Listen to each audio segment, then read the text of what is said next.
Well, it's Agnes coming to you with the plastic ornament from the Dollar Tree that for some reason I could not find the top, the hanging thing. So I'm just going to worry about it later. In the meantime, I'm going to actually take advantage of that and poke my skewer through it, and it's going to be easier to work on the ornament. So I have a Mod Podge.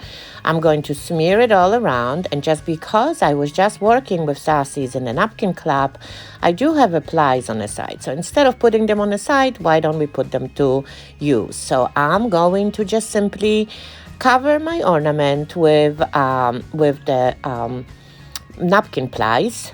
You can also do it with the tissues, but I do want it to bring some texture to it. Just so, as you can see, I'm not really paying attention how. I want the most wrinkle I can possibly get. I add the Mod Podge on the top of the Mod Podge, and I'm just like simply smoothing it all around. And I am going to paint this, so I'm not going to really worry about how good of coverage of that ornament is there. I'm just going to simply have fun and see what I can get from here. Okay, so it seems like it's all good. I mean, some areas are not covered perfectly, but at least they do sort of hide a little bit of the design underneath of that ornament. So now, of course, you need to dry it, and then let's go ahead and paint this with the chalk paint. I do see the bumps from the napkin plies are nicely showing. You could actually, I mean, there are so many ways to embellish this, but today I do want to actually have fun and practice what I can do with the thick paint that I have. So I'm going to mix that together quickly and then add obviously some designs to it. Let's just have fun, right? So you can go on my website and get that full recipe, but I'm just mixing today whatever I have handy. Since I do have the Mod Podge next to me, I'm going to actually try if that's going to work with, the whole mixture is going to work with the Mod Podge. Okay, so I do have it all mixed up, and now I'm going to smear. And of course, the easiest way to go around it is to go and most likely make the either stars or snowflakes or the Christmas trees. But it seems like I do not have the right tools. I'm just using the skewer that I was painting with. So I'm just forming the Christmas tree. So what I'm trying to do here is just to build a little bit of the texture and the height to what I'm going to do next. So as you can see I'm switching from back of my paintbrush to skewer and trying to mold the trees. And I do want it to add the trees all around it, different heights, different widths, some bushier, some more wonky. I mean, they're all wonky, but I'm just going to have fun. Of course, hope that I'm going to learn from it. I've done this with the puff paint.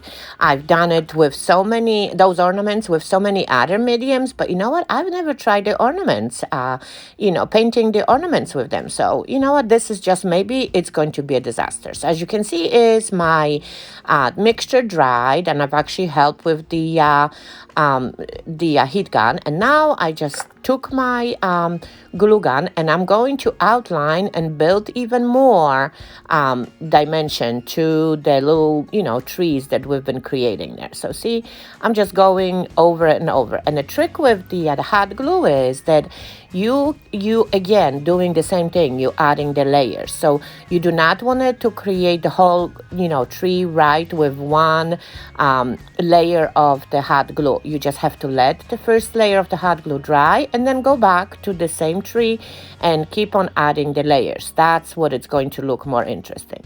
So now I'm just going straight with my hot glue and making my lines, creating the zigzags and creating the smallest trees closer or behind the big ones that we've made. Okay, so now it's time to paint this all over again and see what kind of creations we've made.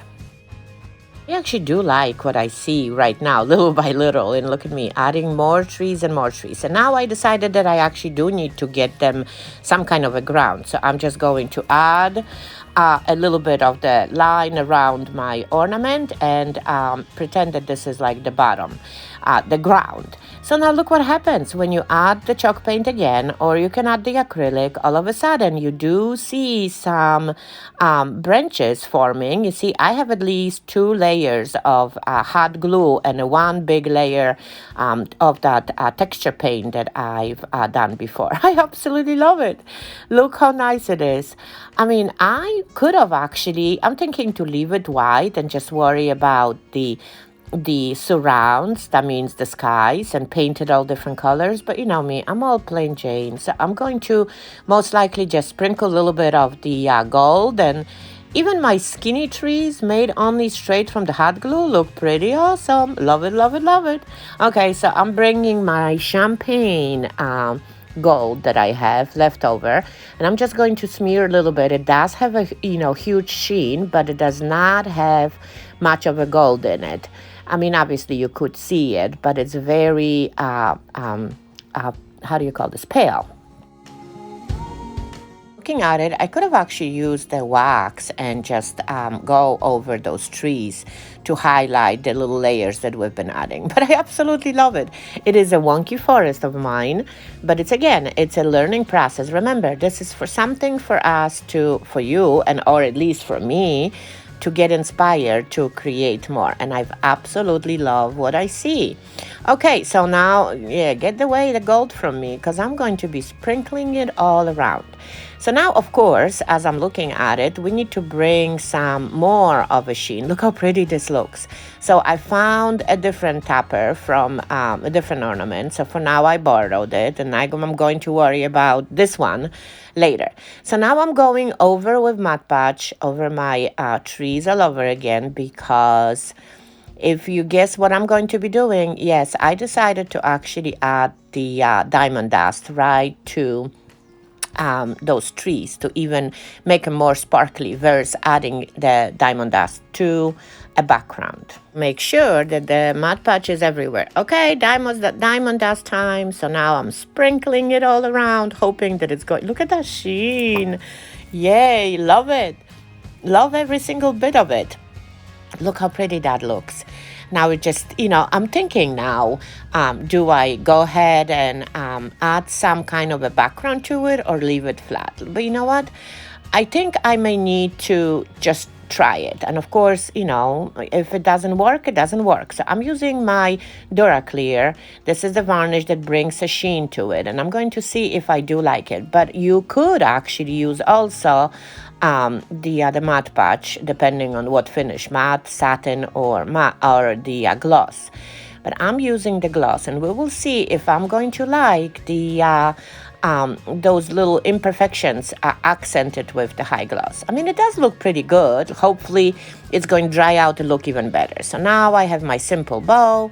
You know me, I'm not the expert on that, but I do have my favorite ones that I was taught by my mom. So as you can see is I fold my sheer ribbon in half and created a stack of it, and then of course pinched it in the middle, secured it with the wire, and then of course used the tails from my ribbon to hide the wire, and that's it, and fluff it up. Look how pretty the bow is. It's like a triple simple bow, whatever you call it.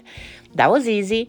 Okay, a little bit of the hot glue to hanging element to just hide it. And of course, I do want it to have this ornament presentable all around as it's going to be hanging. So I do want to make sure that my bow is sort of beautifully showing off on all angles. And that's why I did make the one that had 3 layers. So now a little detail to the end of my tail, a little curl because I do like this, of course. And here is my ornament. Oh, I do love it. It does actually look pretty good, but I think the next time when I'm going to make this, I think I am going to leave the background matte. I mean, overall, it does look pretty. It does have a little sparkle that is very difficult to show you in the light, but in this light at least that I have. But I actually did enjoy this. I learned a lot, so I really hope that you are inspired to go ahead and take the old ornaments, take some hot glue, some texture paint, and have fun with it. I don't have a tree to hang it yet, but I brought the branches from the outside, so for it to see how beautifully it's going to look on a green background. It's for now sitting in my bowl that I've also made, and I actually do like it in there too. So again, I really hope that you are inspired, and I hope you're going to spring that idea for me. Thanks for watching. Bye.